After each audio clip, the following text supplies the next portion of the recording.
Un petit peu avant l'arrivée de la flamme olympique à Paris pour le 14 juillet, vous savez que les relayeurs sont à pied d'œuvre en ce moment, et bien c'est un autre passage de flambeau auquel on va assister dans quelques semaines dans l'économie sociale et solidaire, puisque Jérôme Sadlier va passer officiellement le flambeau de la présidence d'ESS France à son successeur, Benoît Hamon, lors du congrès de l'économie sociale et solidaire les 12 et 13 juin à Paris. Alors quel est le bilan du président sortant?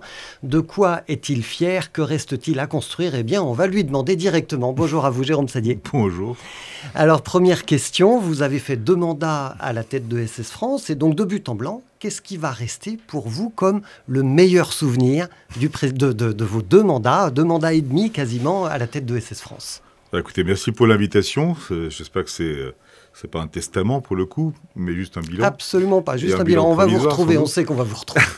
Non, mais évidemment qu'il y a plein de choses. Quand on s'est investi autant pendant finalement 5 ans et demi au total, je me suis pleinement investi et engagé dans cette présidence. Il y avait beaucoup à faire.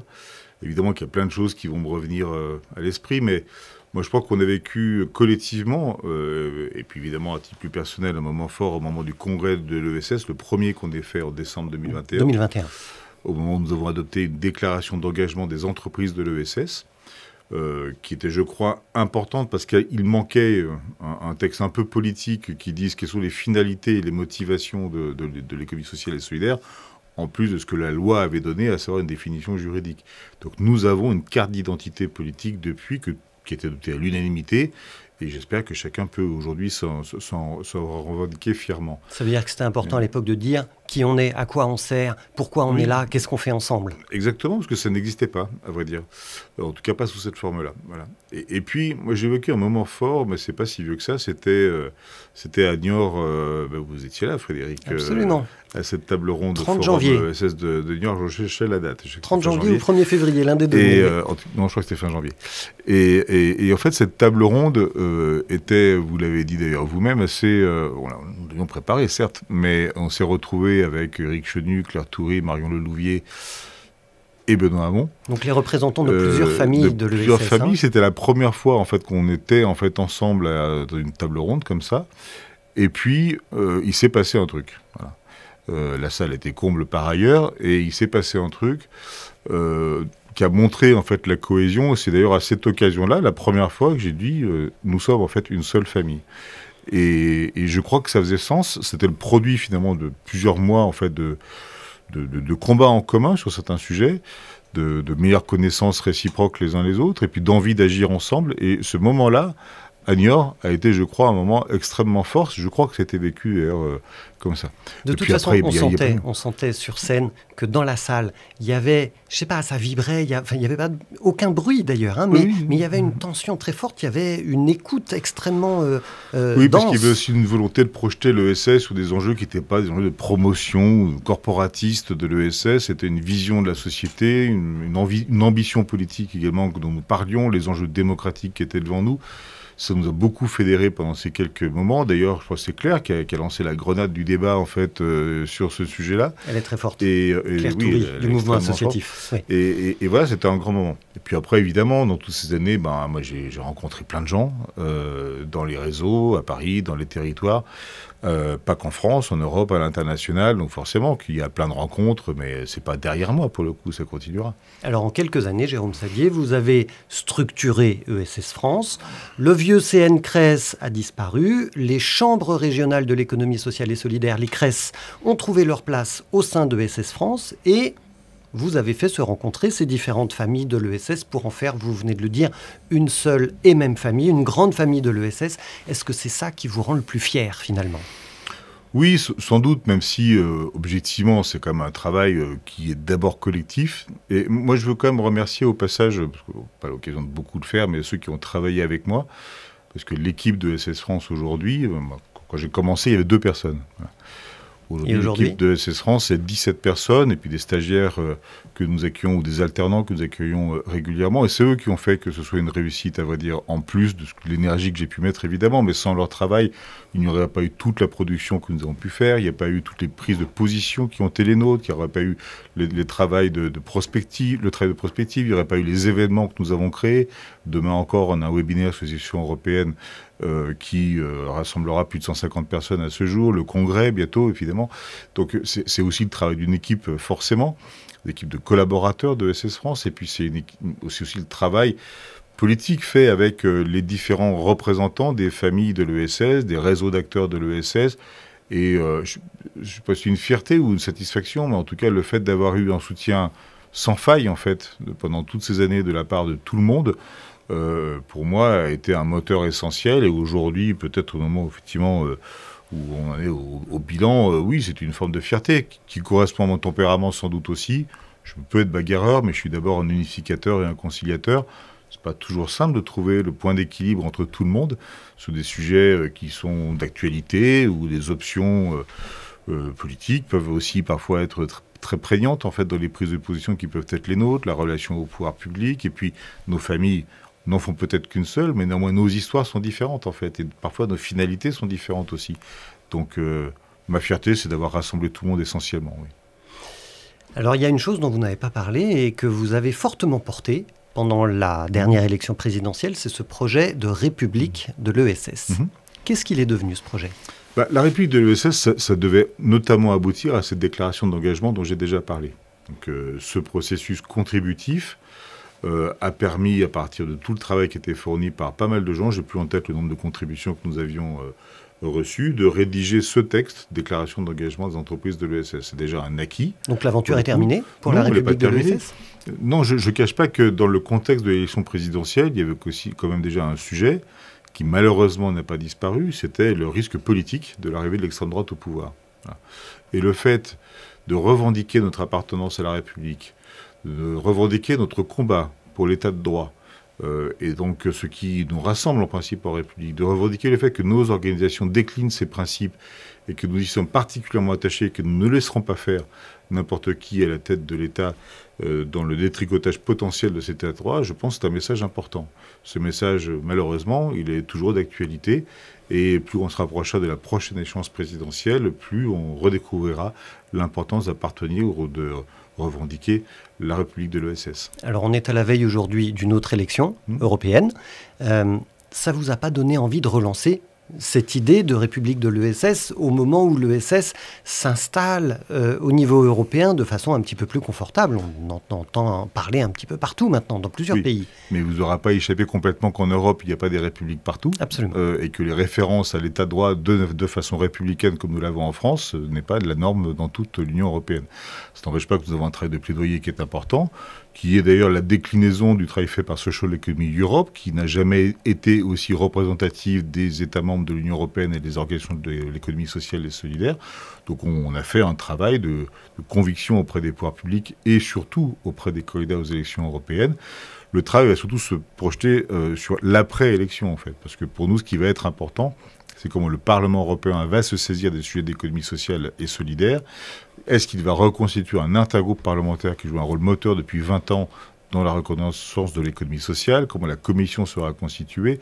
Avec qui nous pourrons parler, comme nous pouvons parler de manière très qualitative avec Nicolas Schmit, le commissaire européen qui était jusqu'ici en charge de l'économie sociale? Ça, c'est le sujet d'après-élection. Donc c'est plus un travail de sensibilisation. Néanmoins, je regrette que malgré tout ce qu'on peut faire, la présence de l'économie sociale dans les programmes des candidats est encore assez faible. Voilà. L'Europe est une chance pour l'ESS, c'est ce qu'a dit Maxime Baduel, le délégué ministériel à l'économie sociale et solidaire. Est-ce que c'est vrai? Et à quoi ça se mesure? C'est vrai, c'est potentiellement vrai. L'Europe n'a pas toujours très bien traité l'économie sociale et solidaire. Enfin, la reconnaissance, l'envie de promouvoir l'économie sociale date d'il y a quelques mois. Allez, soyons sympas, 2 ans et quelques.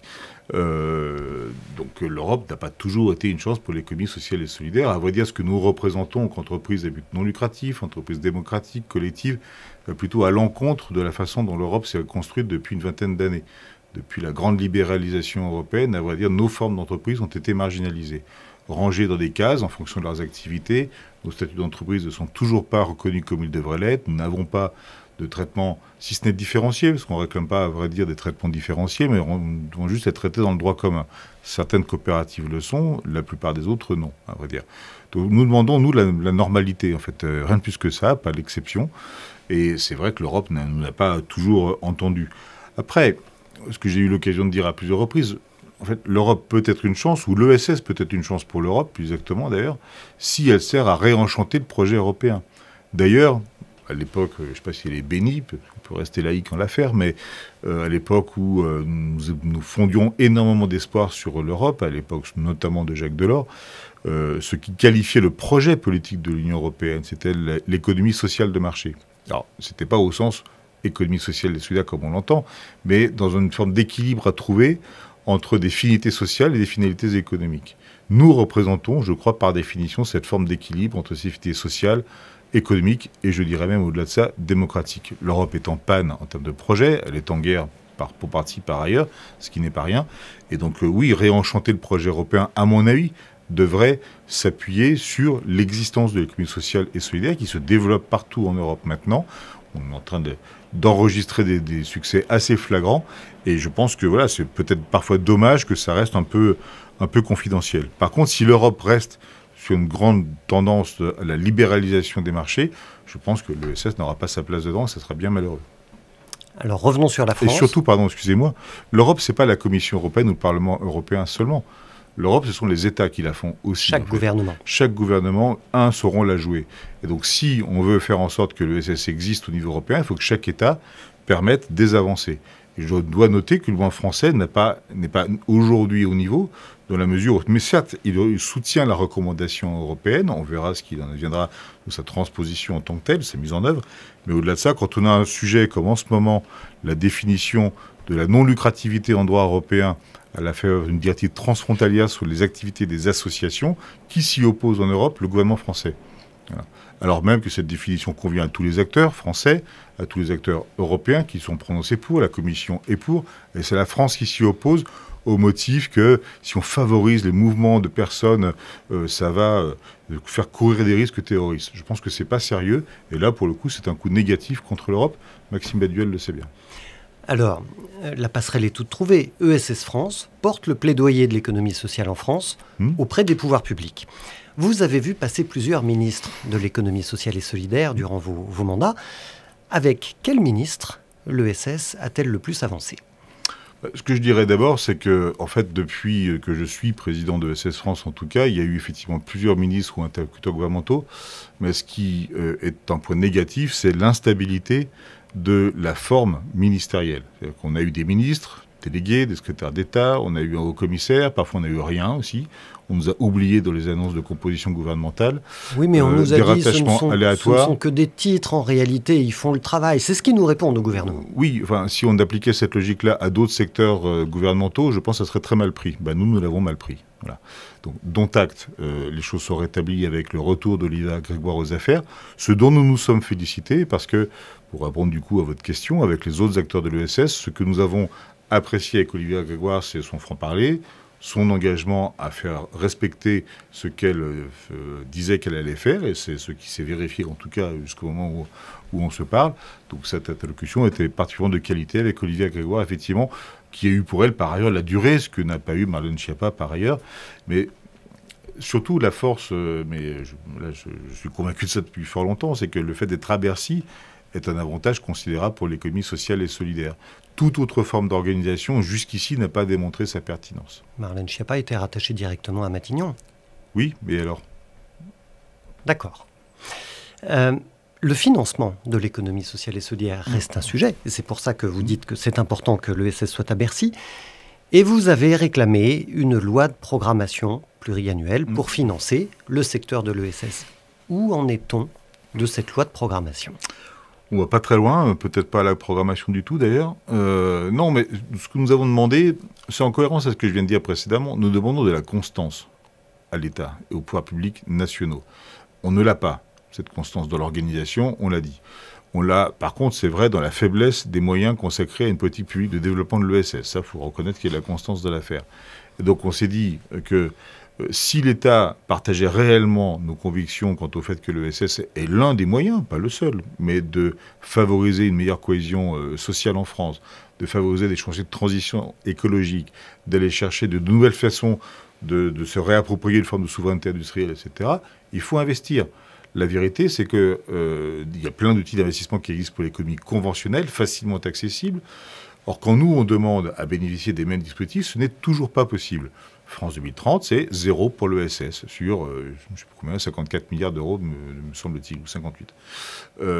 Et donc, ce que nous demandons, c'est la constance des efforts et leur programmation dans le temps, s'il le faut, notamment s'il faut monter en puissance progressivement, ce que nous sommes tout à fait capables de comprendre. Aujourd'hui, c'est une fin de non-recevoir. Je sais qu'Olivier Grégoire essaie de nous proposer des alternatives à ça. Pour le moment, ce n'est pas finalisé. Après, vu l'ambiance budgétaire du moment, une loi de programmation sur l'économie sociale et solidaire n'est évidemment pas compatible avec la façon dont le gouvernement procède par annulation de crédit immédiatement et successivement encore sur les 2 prochaines années.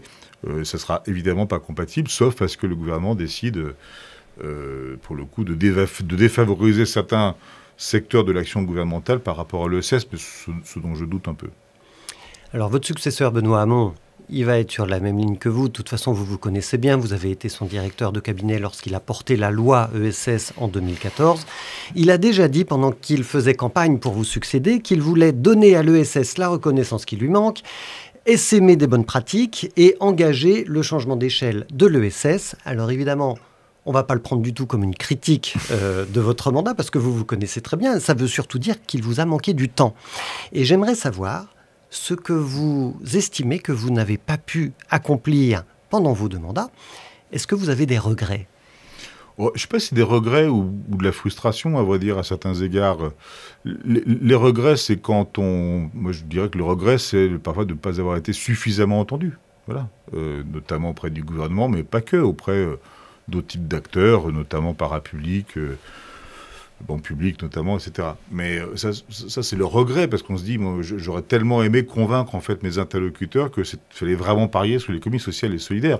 Des regrets par rapport à ce que j'ai fait moi, non, c'est plutôt de la frustration de ne pas avoir eu, comme vous l'avez dit, le temps de tout faire, parce que les priorités ont été différentes en fonction de l'actualité, parce qu'il fallait convaincre et entraîner tout le monde, et qu'on ne peut pas entraîner tout le monde sur plein de projets en même temps. Mais c'est vrai que je pense que la place des CRES dans notre pays est insuffisamment reconnue. C'était l'un des enjeux qu'on s'est donné collectivement ces dernières années. On avait fait des propositions qui n'ont pas été suivies d'effet au moment, encore une fois, où on se parle. Ce n'est pas définitif, évidemment. On se parle, rien n'a avancé depuis qu'on a commencé à travailler sur ces sujets-là. À côté de ça, pas que pour les CRES, mais on a demandé à ce qu'il y ait également des outils de développement. On a fait des propositions concrètes de structuration de l'écosystème, de financement qui serait associé, etc. Mais qu'on ne peut pas tout faire tout seul. On a besoin du répondant de l'État ou parfois aussi des collectivités, et ça n'a pas été forcément suivi d'effet non plus. On cherche encore une vraie politique de développement de l'ESS. Il y a des bouts très intéressants de politique publique. Je reconnais volontiers qu'Olivier Grégoire, ce qu'elle a fait sur les PTCE, elle est extrêmement dans le bon sens et on va pouvoir s'appuyer dessus demain. Les pôles territoriaux de coopération économique. Exactement, mais ça ne fait pas l'ensemble d'une politique publique telle qu'on la souhaitait. Moi, je voulais qu'on travaille plus encore sur la formation à l'ESS, à l'interne, mais aussi à l'externe. On n'a pas réussi à ce stade à avancer suffisamment. Dans l'enseignement supérieur ? Notamment, mais oui. Pas que dans l'enseignement supérieur, mais aussi dans le monde de l'entreprise, former les dirigeants de demain à l'ESS, au-delà des formations diplômantes, ceux qui sont aujourd'hui des cadres d'entreprise, dans l'ESS ou hors de l'ESS, soutenir plus la recherche également, parce qu'on a besoin de soutenir la recherche en ESS, et puis pour ce qui concerne notre petit écosystème, faire encore quelques ajustements pour améliorer l'efficacité et la lisibilité de notre écosystème, se donner plus de moyens mutualisés entre nous. Voilà, il y a encore... ce qui est devant nous est encore vertigineux. Ce qui est devant Benoît Hamon. Ce qui est devant lui, mais pas que lui. C'est pas que lui tout seul qui va faire, pas plus que j'ai fait moi tout seul les choses. Alors, votre dernière prise de parole publique en tant que président de ESS France, ce sera pendant le congrès de l'ESS au milieu du mois de juin. Comment ça va se passer ? Qu'est-ce que vous en attendez ? Alors, ce congrès, il a été conçu un peu comme celui qu'on avait tenu en décembre 2021, comme un rassemblement important pour fêter les 10 ans de la loi de 2014. Alors, comme on n'avait pas à le faire le 31 juillet, on l'a avancé un peu dans le temps. Et puis comme ça devait coïncider par ailleurs avec la fin de mes fonctions et la prise de fonction d'un nouveau président, c'était une bonne façon aussi de mettre le nouveau président, ou la nouvelle présidente, mais à l'époque on ne savait pas encore si ce serait un homme, sur des rails pour qu'il puisse s'adresser au peuple de l'ESS, entre guillemets, pour faire valoir en fait voilà, un projet... ambitieux, dynamique et qui entraîne un peu tout le monde en fait. Il y aura du monde ? Aujourd'hui, on est à plus de 1000 inscrits. On a dépassé en principe bien. la barre limite d'accueil dans les locaux de Jussieu, parce que c'est de l'ancienne université de Jussieu, dans son centre de conférence, qu'on fera ce congrès. On peut encore s'inscrire d'ailleurs en liste d'attente. Il y aura forcément des défections, mais on est à plus de 1000, donc ça sera forcément une grosse réussite. Ça dure 2 jours. Ça dure 2 jours. Il y a une introduction plénière, il y a quoi? Il y a des ateliers, comment ça va se passer? Alors ça commencera le jeudi 12 juin en début d'après-midi, j'introduirai ces travaux, et après il y a 5 parcours qui permettront à chacun soit de picorer, soit au contraire de se mettre dans une filière. Vous verrez qu'on a découpé en atelier, puis il y a des grandes plénières qui vont rythmer tout ça. L'enjeu, c'est de dire en quoi l'ESS peut contribuer à un imaginaire progressiste qui nous manque un peu dans notre pays aujourd'hui. Voilà. Parce que là, on fait le bilan, mais l'idée, c'est de se projeter sur les 10 années qui viennent, bien sûr. Le congrès ne servira pas à faire le bilan. Le congrès ça servira à projeter l'ESS vers un nouvel imaginaire. Et puis, au-delà de ça, de dire aussi quelles doivent être nos nouvelles conquêtes. Parce que l'ESS n'a pas à se cantonner sur ce qu'elle sait déjà faire. Il y a des secteurs où elle est extrêmement bien représentée, voire majoritaire, où elle fait quasiment la norme, comme j'ai pu l'écrire par ailleurs. Et puis il y a des secteurs où elle est émergente, où elle a besoin de se structurer. Et puis il y a des secteurs où peut-être qu'il faut aller, là où on n'est pas beaucoup aujourd'hui, mais qui font sens par rapport à ce que porte l'ESS. Vous pensez à quel secteur en particulier? Notamment sur tout ce qui concerne le numérique et la gestion des données. En fait, on a besoin d'un numérique démocratique, mais on a aussi besoin sans doute d'une presse qui soit garante des libertés démocratiques. On voit qu'elle est un peu menacée en ce moment. Je pense que ça fera partie des enjeux. Et puis il y a des secteurs, des solidarités. Partout là où il y a des vulnérabilités à traiter, moi je ne supporte pas que les acteurs lucratifs viennent imposer leurs lois, parfois avec la complicité ou la passivité des services de l'État et même parfois des collectivités territoriales. Ça, c'est insupportable, en fait. Et l'ESS, notamment, a été créé pour ça, en fait, pour rééquilibrer le rapport de force entre les personnes en fonction des besoins qui sont les leurs. Et donc voilà, on a des marges de manœuvre encore très importantes en France. Et vous, Jérôme Sadier, qu'est-ce que vous allez devenir après ESS France? Je ne suis pas trop inquiet sur votre ennui, parce que vous cumulez pas mal de fonctions dans l'ESS. Quand même, vous êtes président du Crédit Coopératif, vice-président de la Fondation Crédit Coopératif, président de la VISE, président de CoopFR, mouvement coopératif, administrateur de France Active. Donc voilà, vous n'allez pas vous ennuyer. Mais est-ce que, par exemple, il y a des mandats dans l'ESS auxquels vous allez devoir renoncer parce que vous n'êtes plus président de ESS France? Vous voyez, des mandats qu'on a parce qu'on occupe une fonction quelque part. Écoutez, alors déjà, vous faites bien de rappeler que je suis président du Crédit Coopératif et quand même de manière très prosaique, c'est le seul qui me paye. C'est votre métier principal. C'est mon métier, donc je préside la banque. Vous avez été président de ESS France, bénévole. Totalement pendant bénévole, toutes ces années, c'est moins qu'on puisse dire. Non, mais mon métier, c'est la présidence du Crédit Coopératif. Évidemment, c'est totalement cohérent. C'est la banque de référence de l'économie sociale et solidaire.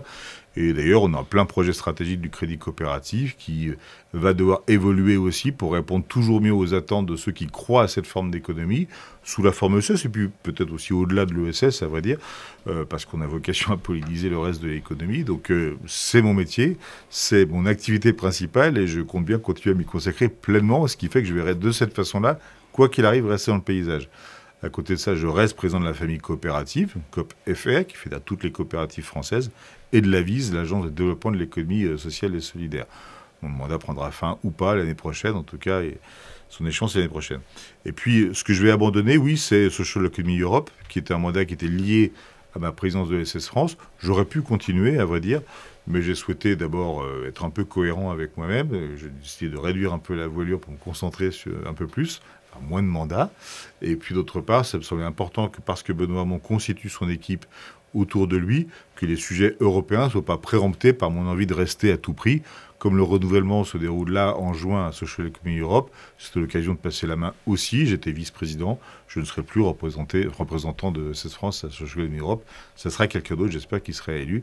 Et ça sera à la main du nouveau président avec sa nouvelle équipe pour organiser les choses. Mais on vous retrouvera sur la scène de Jussieu le 12 juin pour le congrès de l'ESS. Merci beaucoup, Jérôme Sadier, d'avoir répondu à ces questions. Merci à vous. Et merci à vous de nous avoir suivis. Bien sûr, on se retrouve la semaine prochaine, comme d'habitude, pour une nouvelle émission ESS On Air, l'émission qui vous parle de l'actualité de l'ESS et qui regarde l'actualité au prisme de l'économie sociale et solidaire.